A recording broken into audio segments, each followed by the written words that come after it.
Mary Ellen dia dalam posisi sudah nggak bernyawa akibat menjadi korban penembakan oleh seseorang yang nggak dikenal. Dan hampir pasti Mary ditembak bukan di bagian kepala atau dada gitu ya, karena orang kalau ditembak di kedua bagian ini udah pasti, hampir dipastikan dia akan langsung meninggal seketika. Sontak aja mengetahui hal ini, keluarga besar Mary Ellen akhirnya marah besar pada waktu itu, merasa nggak adil karena sang pembunuh, si Lester ini akhirnya dia nggak jadi dihukum mati, tapi halo Ces, balik lagi di channel Ngompas, channel yang ngomongin apa saja, diantaranya ngomongin berbagai kasus-kasus kriminal seperti di video kali ini. Ini adalah video yang mengupas kasus kematian Mary Ellen Diner. Ini dia adalah gadis usia 14 tahun asal Mansfield, Ohio, Amerika Serikat, yang dia ditemukan tewas akibat penembakan. Kasus ini sebetulnya termasuk kategori semi-unsolved mystery gitu ya, karena pelakunya berhasil tertangkap dan dipenjara. Hanya kejadian setelah itulah yang membuat kasus ini menjadi sangat-sangat menarik tentunya. Seperti apa kasus selengkapnya? Tonton terus video ini sampai habis Ces tentunya. Dan sebagai bentuk dukungan buat channel ini, buat kalian yang baru pertama kali ke channel ini atau yang belum subscribe, jangan lupa tekan tombol subscribe-nya dan nyalakan loncengnya biar kalian selalu dapat notifikasi kalau ada video-video terbaru dari channel ini. Mari kita mulai pembahasan kasus ini secara detail, tapi seperti biasa, sebelum kita lanjut, mari sama-sama kita simak intronya dulu, Ces.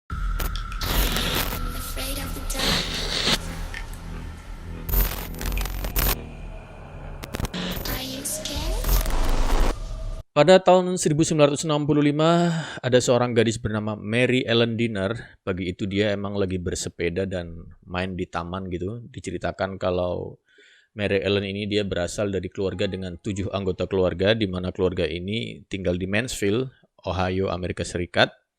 Dan mereka terbiasa berbagi kerjaan di rumah, seperti ya nyuci dan lain-lain gitu, antara sesama anggota keluarga gitu ya, terutama antara anak-anak di keluarga ini, Ces. Pada 14 November tahun 65, pada malam itu, Mary Ellen yang berusia 14 tahun bersama adiknya bernama Brenda yang usianya 12 tahun ini, mereka memang kakak beradik gitu ya. Mereka lagi keluar ya untuk nyuci baju dan diceritakan kalau pakaian itu masih basah. Dan karena pengering mesin cucinya rusak, makanya mereka kemudian pergi naik taksi gitu ya untuk membawa pakaian yang masih basah itu ke laundry. Ibu mereka merasa biasa aja ya saat nyuruh mereka pergi ke laundry pada malam itu karena emang nenek mereka tinggal di sebelah laundry tersebut gitu. Jadi kalau ada apa-apa ya mereka bisa datang ke rumah nenek mereka yang emang nggak jauh gitu, pikir si ibunya.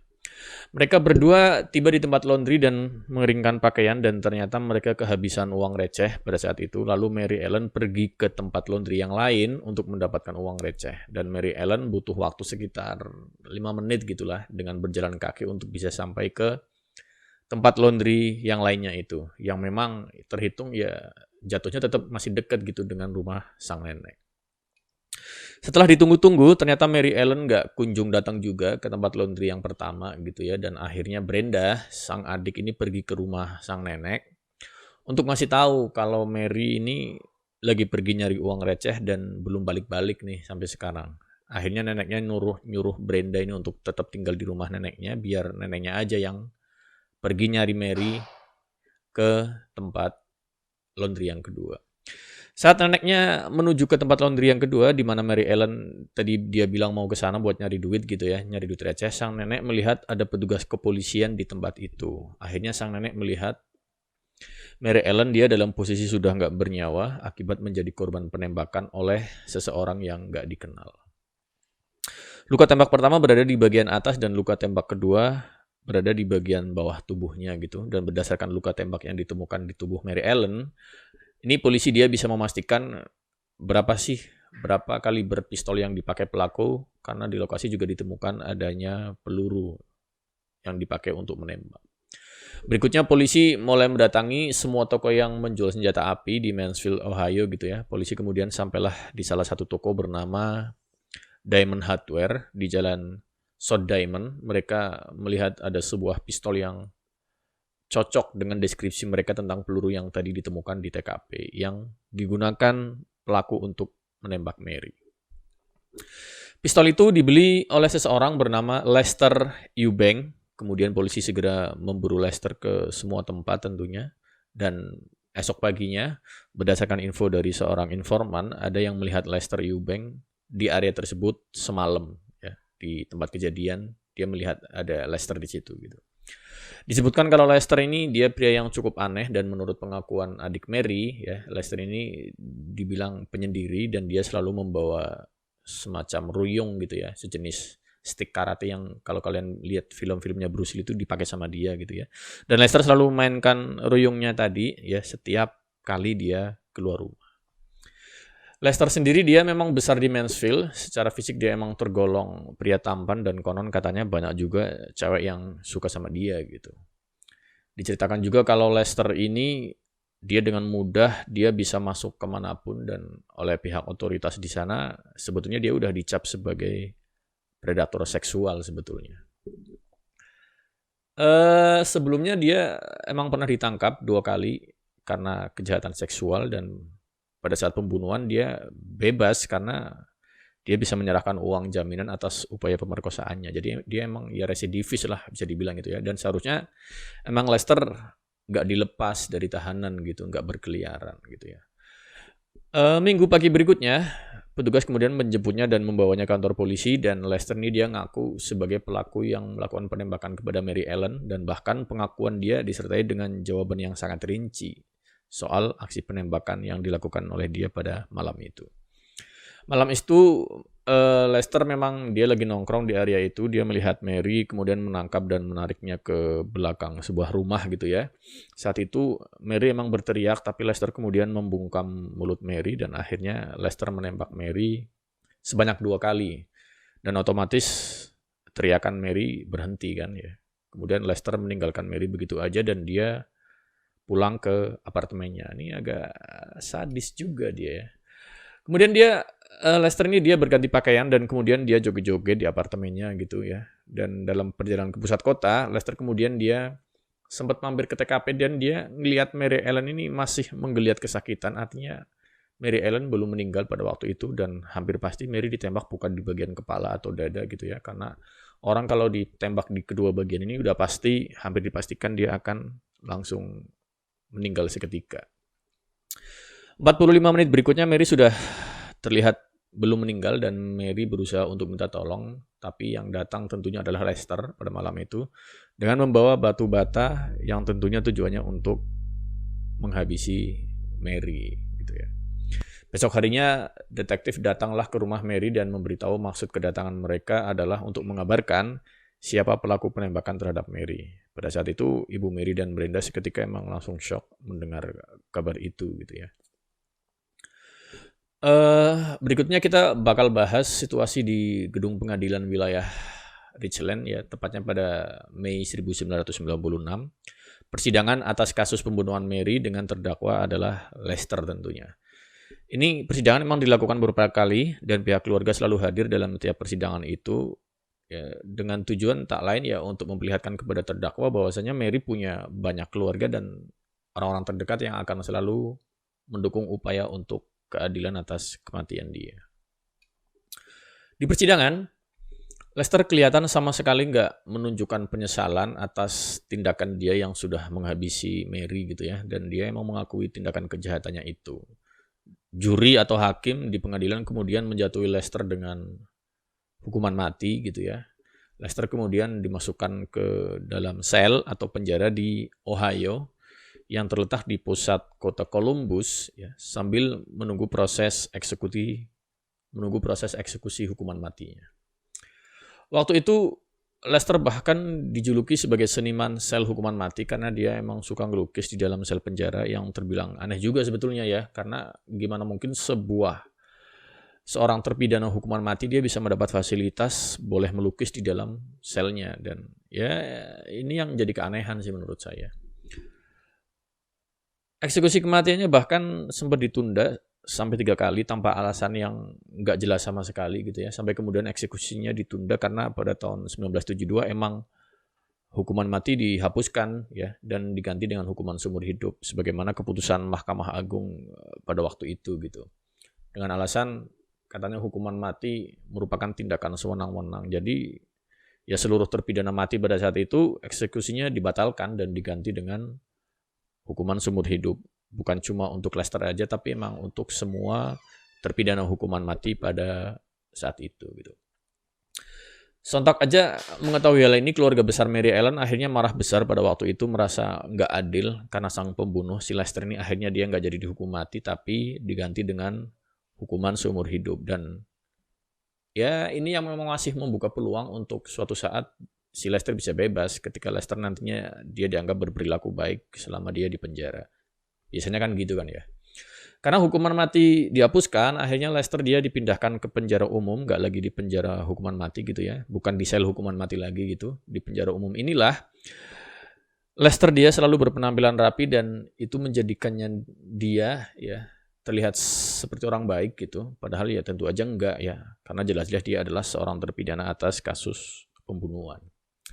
Diceritakan juga kalau Lester ini dia bisa dibilang bermulut manis sampai-sampai ada seorang sipir penjara yang berhasil dibujuk sama dia dan Lester diperbolehkan mengikuti semacam program kehormatan gitu bagi para tahanan di sana, di mana waktu itu ada semacam gerakan pembaruan nasional di negara itu ya agar para tahanan siap menjalani aktivitas di luar penjara nantinya. Ya jatuhnya aneh juga sih. Gimana bisa seorang terpidana hukuman mati gitu dia bisa memenuhi syarat mengikuti program yang memungkinkan dia untuk bisa keluar penjara pada saat-saat tertentu walaupun bukan untuk bebas gitu ya. Ya nanti kita lihatlah seperti apa. Dan benar aja Lester dianggap layak untuk mengikuti program ini ya. Salah satunya karena dia dianggap berprestasi, dia menjuarai lomba seni berupa melukis yang dilakukan lomba ini antar narapidana di dalam sel gitu. Lester bahkan berfoto dengan lukisan itu bersama beberapa orang yang nggak diketahui identitasnya yang ditengarai. Ya orang-orang itu nggak tahu dia lagi foto dengan siapa dan seperti apa profil si Lester gitu ya. Yang ternyata emang dia selain sebagai pembunuh, Lester juga diketahui sebagai penjahat seksual berantai. Dan program kehormatan tersebut dinilai sebagai program yang sangat buruk waktu itu karena dalam perjalanannya seorang terpidana hukuman mati seperti Lester pun bisa lolos gitu mengikuti program tersebut. Kemudian pada 7 Desember 73 ya atau sekitar 8 tahun pasca kejadian pembunuhan terhadap Mary Ellen, program kehormatan itu pun dijalankan. Ada 4 orang narapidana yang ikut program ini ya dan salah satunya adalah Lester tentunya. Mereka diperbolehkan pergi ke tempat umum gitu ya, berbelanja ya ke mall lah kalau sekarang gitu ya. Mereka diizinkan untuk berbelanja keperluan Natal dengan pengawasan dari sang sipir. Saya mikirnya gila aja gitu ya, seorang terpidana seumur hidup dibolehin jalan-jalan ke mall pada sebuah program penjara gitu ya, buat belanja ke mall. Ya aturan penjara macam apa gitu yang bikin aturan seperti itu gitu ya. Kurang gila apa gitu ya, ada aturan seperti itu. Mereka berempat ini diberi uang untuk belanja ya, berbelanja pakaian gitu ya di bawah arahan sipir dan bahkan mereka dipersilahkan untuk belanja apapun untuk keluarga mereka. Tapi diharuskan nanti dia ngumpul di tempat tertentu di mall itu pada jam 2 siang untuk kembali lagi ke penjara gitu aturannya. Mereka bahkan berbelanja nggak dikuntit oleh sipir, mereka berbaur dengan pengunjung mall yang lain dan mereka diberi waktu sekitar 3 jam untuk belanja waktu itu. Kemudian tiba saatnya berkumpul pada jam 2 siang, bener aja nih, Lester nggak muncul di tempat yang udah disepakati semula untuk berkumpul gitu. Ya saya mikirnya jelas aja lah ya, jelas-jelas mereka para otak kriminal kok bisa-bisanya dikasih kebebasan buat belanja 3 jam lagi gitu ya. Di tempat umum ya kaburlah dia kan ya, apalagi lagian cowok juga disuruh belanja gitu, cowok rata-rata kan malas belanja gitu ya. Dan saya bilang ya ini program konyol juga sih. Akhirnya muncullah di koran-koran bahwa ada terpidana kasus pembunuhan dia kabur saat dia lagi belanja di mall. Konyol banget kan ya, muncul di koran gitu beritanya seperti itu gitu. Dan berita itu tentunya sampai ke keluarga Mary Ellen gitu dan kalian udah bisa tebak mereka pasti gedek kesel gitulah ya dengan adanya program konyol itu. Ditemukan fakta yang cukup mengagetkan, ternyata di hari-hari terakhir menjelang Lester kabur, ternyata dia emang sering dijenguk di penjara gitu ya, dengan frekuensi yang lebih sering dari biasanya. Kalau biasanya dia dijenguk 1 kali sebulan, tiba-tiba dia dijenguk bisa 4 kali dalam sebulan dan ini tentu menjadi hal yang mencurigakan juga gitu ya. Ada apa gitu kan, kok tiba-tiba dia lebih sering dijenguk daripada hari-hari biasanya. Dan ternyata itu semua sudah direncanakan oleh Lester dan menjadi terang benderang bahwa orang-orang yang mengunjungi Lester ya ada kaitannya dengan kaburnya Lester gitu. Tentu dugaan kuatnya adalah Lester kabur dibantu oleh para kerabat dekatnya gitu ya. Akhirnya keluarganya pun diinvestigasi, kerabat-kerabatnya juga diinterogasi. Tapi apa hasilnya? Ternyata mereka semua nggak bisa memberikan informasi tentang di mana tempat persembunyian Lester. Setelah Lester kabur, akhirnya kasus Lester ini nggak hanya ditangani oleh kepolisian setempat, tapi juga sudah melibatkan FBI. Diterbitkanlah surat penangkapan untuk Lester yang berlaku secara nasional di Amerika Serikat pada waktu itu. Jadi kalau Lester dia tertangkap dimanapun di seluruh Amerika Serikat, maka dia harus ditahan dan dibawa kembali ke Ohio. Meski pada akhirnya perburuan terhadap Lester ini dilakukan secara besar-besaran, tetap aja nggak ada petunjuk di mana tempat persembunyiannya pada waktu itu gitu ya. Sampai akhirnya 20 tahun kemudian gitu ya, 20 tahun nih kalian bayangkan aja 20 tahun setelah kejadian gitu ya, tepatnya pada tahun 1993, surat penangkapan terhadap Lester pun akhirnya dihapus dari database kepolisian federal. Namun akhirnya pada 10 September 94, kasus kaburnya Lester ini ditampilkan di program televisi bernama America's Most Wanted gitu ya, acara yang isinya mengenai orang-orang yang menjadi buron di Amerika gitu. Kemudian di acara itu ada seorang penonton yang dia ternyata menelpon ke acara itu dan mengatakan kalau dia mengenal Lester. Dan mengatakan kalau Lester tinggal bersama seseorang bernama Kay Banks, ya, sepupunya Lester. Akhirnya detektif kepolisian Ohio mendatangi rumah Kay Banks dan pada 28 Oktober 94 waktu itu Kay sangat kooperatif gitu ya dan mengatakan kepada detektif kalau mereka tinggal di Los Angeles. Tapi kini Lester dia nggak tinggal di Los Angeles lagi dan Kay sendiri mengaku berasal dari Ohio.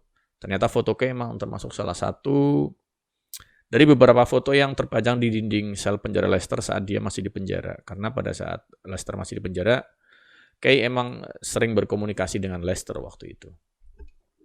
Menurut Kay, setelah dia kabur, Lester pindah ke Michigan dan menetap di sana. Bahkan dia sempat bekerja sebagai seorang tukang cat di sana dan tinggal beberapa minggu di sana. Hingga akhirnya Lester dia pindah ke California dan mengganti namanya dengan nama samaran bernama Victor Young. Victor Young bahkan dia sempat bekerja di sebuah pabrik kasur pada kisaran tahun 80 sampai 85, 8 tahun gitu ya. Dan pemilik usaha kasur tentunya nggak tahu kalau Victor Young ini adalah tak lain Lester yang berhasil kabur dari penjara dan menjadi buron pada waktu itu. Ngeri juga sih. Kemudian hingga tahun 96 Lester masih buron dan kepolisian menemui jalan buntu selama kurang lebih 25 tahun lah ya. Udahlah buntu. Kemudian tahun 2003 ada seorang perwira yang meminta anak buahnya untuk menyelidiki kasus-kasus lama yang emang belum terpecahkan. Kemudian kasus kaburnya Lester ini diusutlah kembali gitu. Dan dari hasil pengusutan gitu ya, diperoleh informasi bahwasanya ayah Lester ini ternyata dia adalah seorang pendeta bernama Mose Eubanks. Polisi kemudian mendatangi rumah Mose Eubanks pada ya sekitar musim panas 2003 dan setelah ditemui Mose dia sebenarnya mau ngomongin banyak hal gitu, tapi kecuali satu hal dia nggak mau ngomongin Lester Eubanks atau dia nggak mau membicarakan si anaknya ini gitu. Tapi pada saat yang lain ada seorang informan wanita gitu ya yang dia mengaku kalau pada suatu hari telepon di rumah Mose ini dia berbunyi yang ternyata itu adalah telepon dari Lester. Itu artinya Mose dia tahu di mana keberadaan anaknya gitu. Setelah ditelusuri, Lester ternyata dia sedang berada di Alabama dan dia di sana bekerja menjadi seorang tukang cat. Polisi kemudian mencari informasi tentang Lester ataupun kerabatnya di Alabama gitu ya, tapi sama hasilnya nihil, nggak ada informasi yang bisa didapatkan.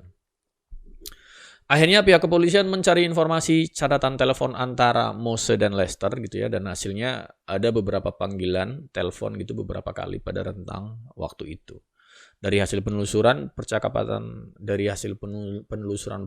itu gitu ya, diperolehlah informasi tentang adanya pemuda yang keluar masuk ke tempat rehabilitasi untuk pemuda yang bermasalah gitu, dan ada pria kulit hitam yang agak mirip secara fisik itu dengan Lester, baik tinggi badannya, usianya maupun profil pekerjaannya sebagai seorang tukang cat.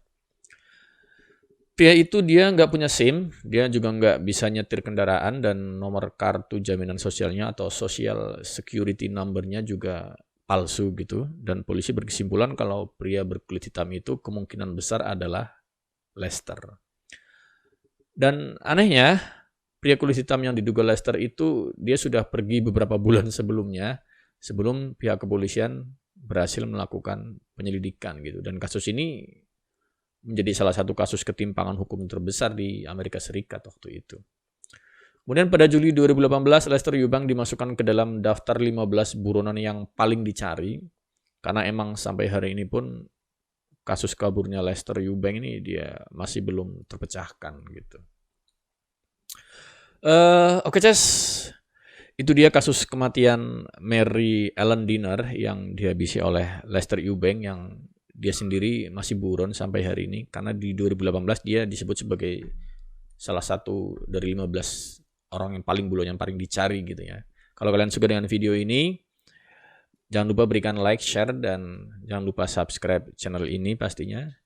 Sampai ketemu lagi di video-video berikutnya yang tentunya nggak kalah menarik juga. Bye.